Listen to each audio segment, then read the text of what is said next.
Good morning, Ma'am Sandra Anyasco.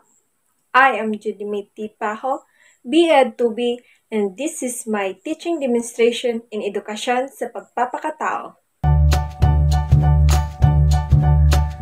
Magandang umaga mga mag-aaral. Inaanyahan ko ang lahat na tumayo para sa panalangin.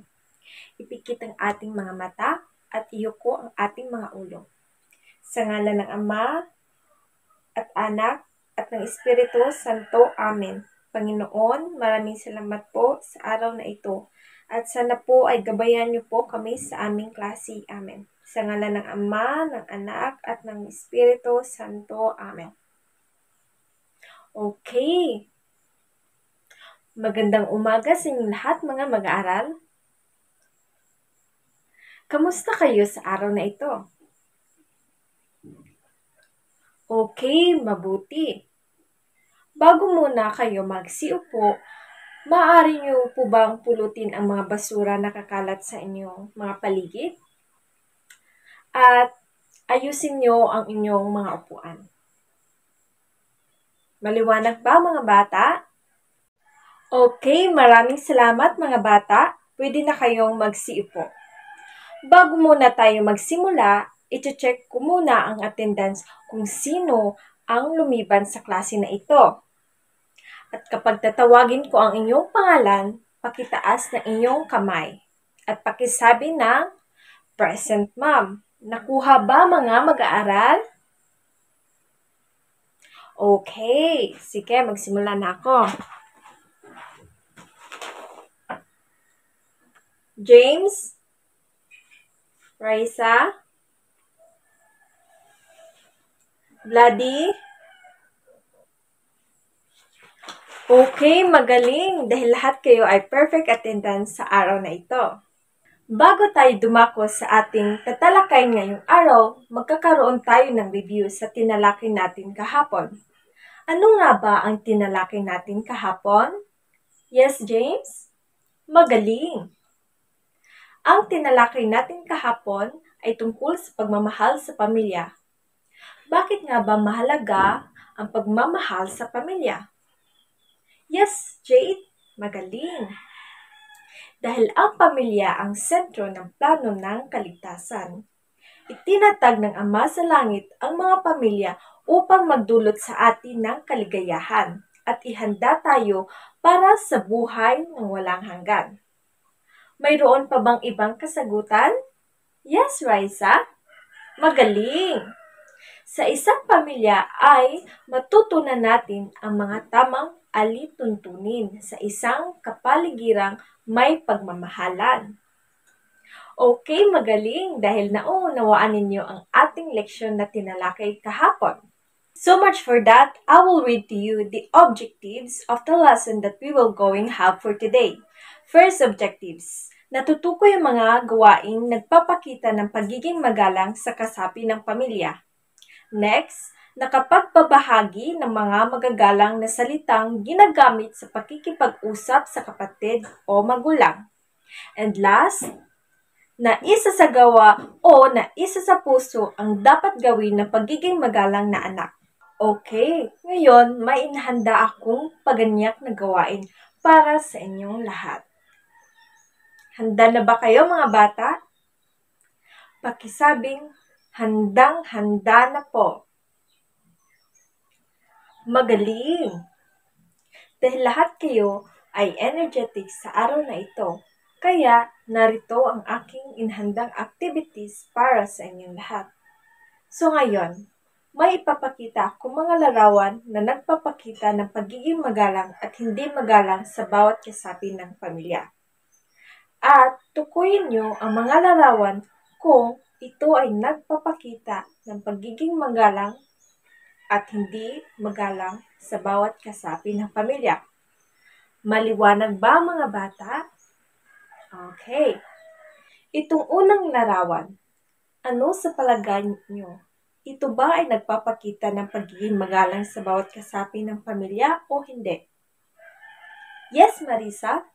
Magaling. Palakpakan natin si Marisa.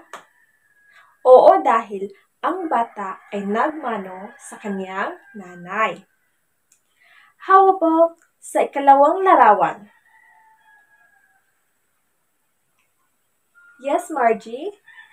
Magaling! Hindi, dahil nag-away ang magkakapatid. How about sa ikatlong larawan?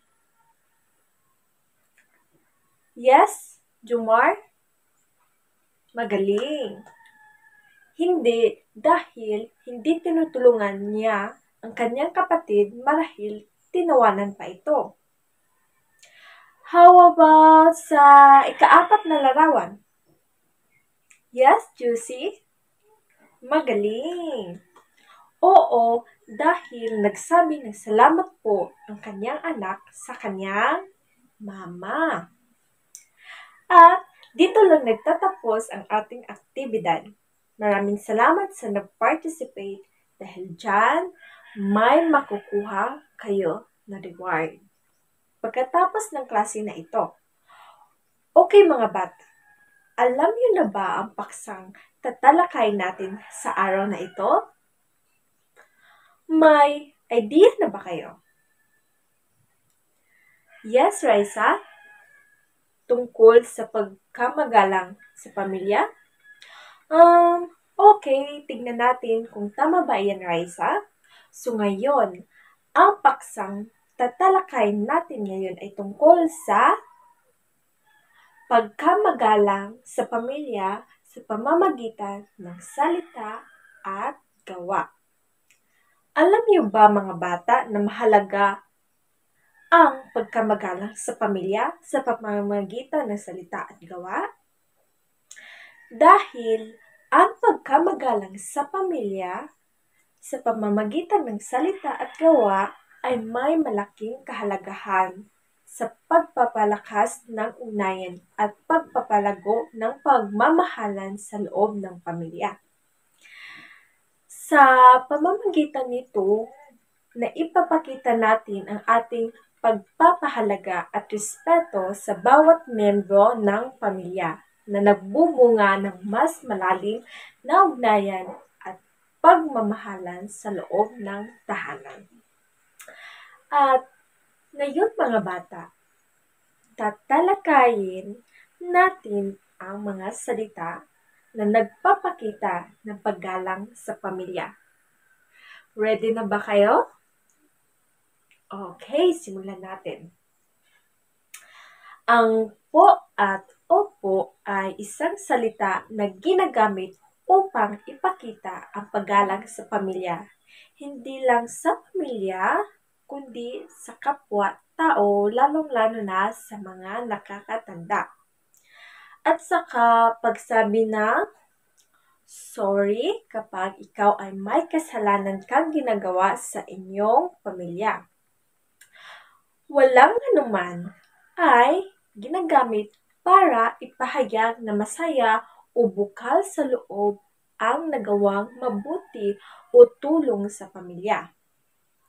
Pagbati sa mga magulang o nakakatandang kapatid na magandang umaga, magandang tanghali, magandang gabi, at ito pa, mga bata, paki.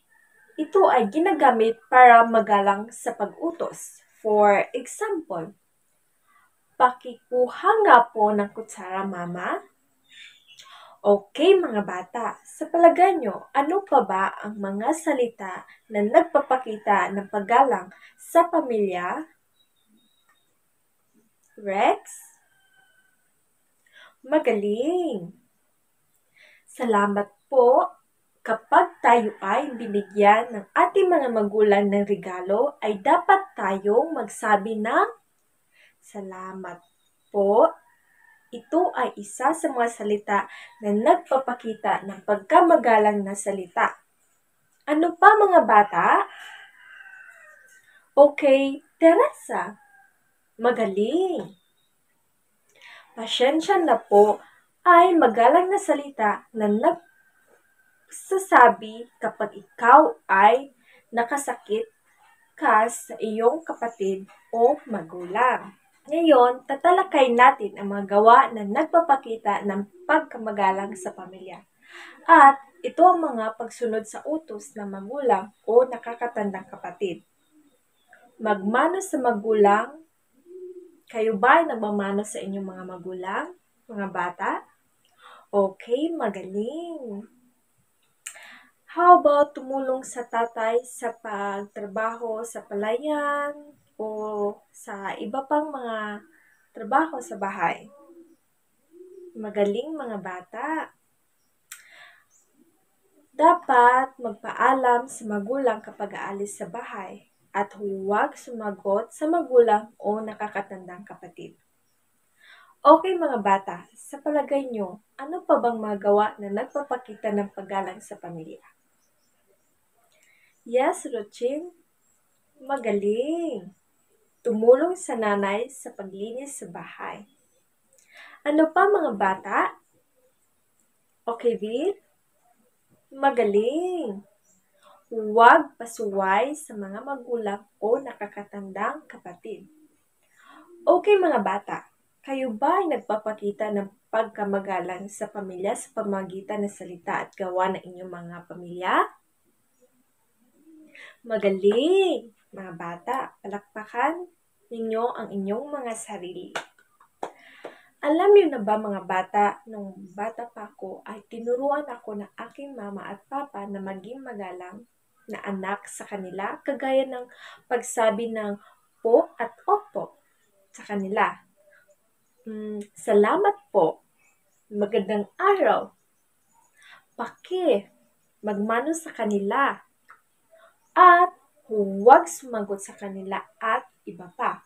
Kayo ba mga bata? Tinuturuan ba kayo ng inyong mga magulang na maging magalang sa kanila? Magaling. Okay. Samantha, magaling. Dapat sundin niyo ang mga sinasabi ng magulang at mga nakakatandang kapatid niyo, ha? Okay, mga bata. Naiintindihan niyo ba ang tinalakay natin ngayon? Mayroon ba kayong mga tanong tungkol sa paksang tinalakay natin ngayon? Okay, wala na. At ngayon mga bata ay magkakaroon kayo ng pagsasadula. Hatiin ko kayo ng 2 grupo at bumunot na kayo. Ang isasadula ng unang grupo ay ang mga salita na karaniwan nilang ginagamit sa bahay na nagpapakita ng paggalang sa pamilya. At ang isasadula ng ikalawang grupo ay ang mga gawa na karaniwan nilang ginagamit sa bahay na nagpapakita ng paggalang sa pamilya. Bago muna kayong mag-perform, ay basahin ko muna ang pamantayan sa pagsasadula. Na ipapamalas ang kanilang kahusayan sa pag-arte. Puntos, 60. Pagsasaulo ng kanilang script. 10. Nailalaman ng kwento. 30. Kabuuan, 100%. Okay, palakpakan natin ang unang grupo. Palakpakan din natin ang ikalawang grupo. Sobrang galing sa pinakita nyo sa akin. Keep it up mga bata. Okay mga bata, ano nga ba ang tinalakay natin ngayon? Okay, Teresa, magaling. Pagkamagalang sa pamilya sa pamamagitan ng salita at gawa. Ano nga ba ang magagandang aral na makukuha sa tinalakay natin ngayon? Okay, Ivan, magaling. Dapat gamitin ang mga salita na nagpapakita ng paggalang sa pamilya at dapat gumawa ng mga kilos na nagpapakita ng paggalang sa pamilya. Ano pa mga bata? Okay, Marlon? Magaling! Dapat na ipapakita natin ang ating pagpapahalaga at respeto sa bawat miyembro ng pamilya na nagbubunga ng mas malalim na ugnayan at pagmamahalan sa loob ng tahanan.